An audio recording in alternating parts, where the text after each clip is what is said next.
ગીર સોમનાથ જિલ્લાના તાલાલાના ઘુસિયાગીરમાં આવેલ અમર શહીદ ડીએમ બારડ સંકુલ ખાતે ભક્ત કવિ નરસિંહ મહેતા સાંસ્કૃતિક પ્રવૃત્તિ વિભાગ દ્વારા છઠ્ઠો યુવા મહોત્સવનો આજથી પ્રારંભ થયો છે।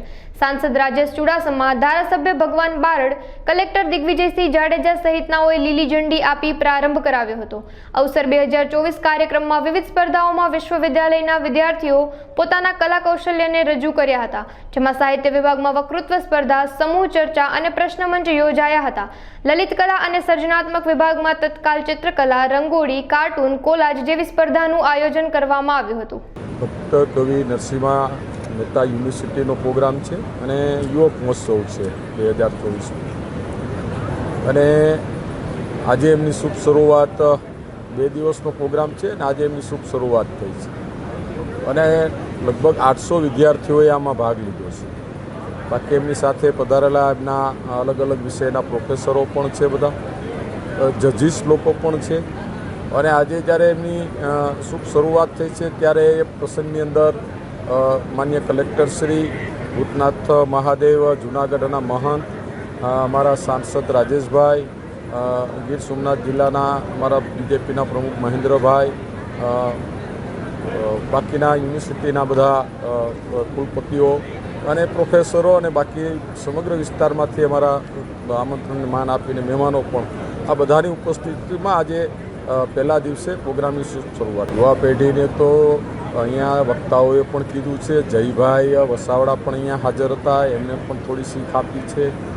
છેલ્લે મહંત બાપુએ પણ વિદ્યાર્થીઓ માટે શીખ આપી છે। હું પણ એમ ચોક્કસ કહીશ, એ કોલેજ કાળના વિદ્યાર્થી તરીકે આપણે જ્યારે કોલેજમાં ભણીને બહાર નીકળીને અત્યારે આ ફિલ્ડમાં કામ કરતા હોય ત્યારે વિદ્યાર્થીઓને ને અહીંયા પધારેલા જે દીકરા દીકરીઓ છે એમને તેમના જીવનની અંદર ક્યારેય નિરાશ ન રહે।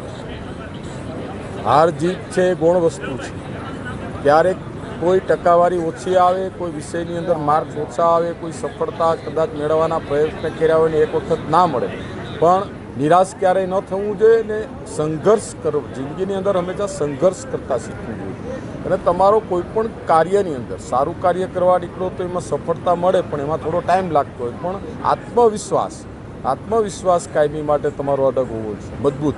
અને આત્મવિશ્વાસ અડગ સાથે તમે કામ કરવા નીકળો ત્યારે 100% એમાં સફળતા મળતી હોય છે। એટલે બધાને આજની યુવા પેઢીને મારી વિનંતી, અને વ્યસનથી દૂર રહે, મોબાઈલનો બિનજરૂરી ઉપયોગ ના કરે આજના સમયની અંદર, એટલી મારી વિનંતી। બહુ આનંદ થયો। એક તો જુનાગઢ મારું પૈતૃક ગામ કહેવાય અને નરસિંહ મહેતાના અમે બધા તો વારસદારો કહેવાય।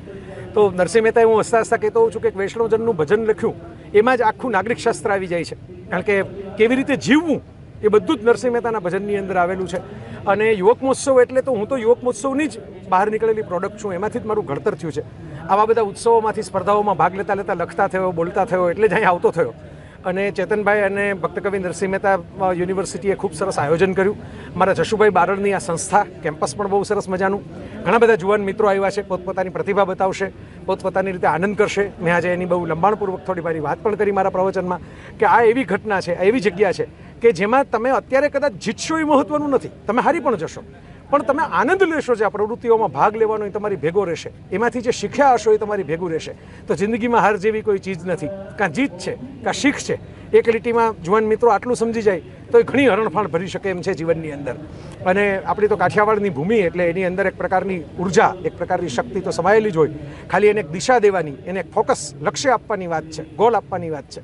તો એ આજે આ યુવાન મિત્રો છે, જે ખાલી ભણતર એ તો વર્ગનું શિક્ષણ થયું, પણ વર્ગ સિવાય પણ એક સ્વર્ગ હોય છે જે આ બધી પ્રવૃત્તિઓનું હોય છે, જેને કારણે માણસ છે એ નવું નવું શીખતો હોય છે, નવું નવું જાણતો હોય છે અને ખાસ તો જીવન માણતો હોય છે। તો યુવક મહોત્સવો એ રીતે ખૂબ કામ કરે છે દરેક વિદ્યાર્થીઓના જીવનની અંદર। અને આજે મેં કીધું એમ એ લોકોનો થનગનાટ જુદો હોય, પણ એ તરવરાટ જ્યારે થોડો બેચોર થાય ત્યારે એમને ખ્યાલ આવશે કે આ જે બધી પળો વિતાવી એ કેટલો આનંદની પળો હતી અને એ જીવનની અંદર કેવી યાદગાર રહી છે। કોઈ પણ જીવનના જે તબક્કા હોય એમાં કોલેજ કાળ છે ને એ બધાને બહુ યાદગાર હોય। આજે અમે આટલા વર્ષો થઈ ગયા અને વીસી સાહેબ અમને આમંત્રણ આપે કે આવવાનું છે, તો અમને અમારો કોલેજનો ટાઈમ યાદ આવી જાય। એટલે મિત્રો આ જે ટાઈમ છે ને એને બરોબર માણજો। આ તબક્કો એવો છે કે તમારી કેરિયર નક્કી થાય, તમે શું બનશો, શું બનવું છે, એમાં શું આપણે મહેનત કરવાની છે, કોનું માર્ગદર્શન જોઈએ, એ આ અહીંથી જ નક્કી થાય આજે 3 કે 4 વર્ષ જ્યાં ભણો એમાં. પણ એ ભણવાની પાછળ તમારે જે કોલેજ જીવનમાં જે આપણે જેમ કે આ યુવક મહોત્સવ છે, તમારે કોઈ સાંસ્કૃતિક તમારામાં કલા હોય, તમે નૃત્ય જાણતા હો, તમે સંગીત જાણતા હો, સારું વક્તવ્ય આપતા હો, તો એ પણ માણવું એટલું જ જરૂરી છે. કોઈ સ્પોર્ટ્સ એક્ટિવિટીમાં કોઈને સ્પોર્ટ્સમેન હોય તો યુવક મહોત્સવ સાથે જે આ રમતના જે ઇવેન્ટ થતી હોય એમાં પણ એટલા જ ઉત્સાહથી ભાગ લેવો જોઈએ. અને સૌથી વિશેષ કે અહીંયા જે મિત્રો મળશે એ તમને આજીવન યાદ રહેશે, આજીવન સાથે રહેશે. અને આટલા વર્ષો પછી જ્યારે અમે કોલેજના મિત્રો મળીએ ને ત્યારે અમે પાછા કોલેજને થઈ જઈએ, કોલેજની જ વાતો કરીએ. એટલે આ તબક્કો છે જે તમને મળશે ને એ તમારી સાથે આજીવન રહેશે. એટલે આ તબક્કો યાદગાર એવી તમને મારી શુભેચ્છાઓ. વીસી સાહેબનો વિશેષ આભાર કે અમને આમંત્રણ આપ્યું. ભાઈ આપણા કેમ્પસ ડાયરેક્ટર શ્રી શૈલેષભાઈ જે કોહોસ્ટ છે, સહયજમાન છે અને ખૂબ સારી સંસ્થા ચલાવે છે. અને બારડ ફેમિલી માટે એટલું કહેવું જોઈએ કે એમના જે વડવાઓ મૂકીને ગયા છે ને એ લોકો આગળ વધારે છે. એટલે તમને વિશેષ મારી શુભેચ્છા અને અભિનંદન. મારે થોડું સરકારી કામની વ્યસ્તતાને કારણે મારે નીકળવું પડશે. જયભાઈ, આપને હું આપનું વક્તવ્ય મિસ કરીશ, પણ બીજી વાર ક્યાંય આપણે મળશું ત્યારે ચોક્કસ આપનો લાભ લેશું. ફરીથી આપ સર્વેનો આભાર.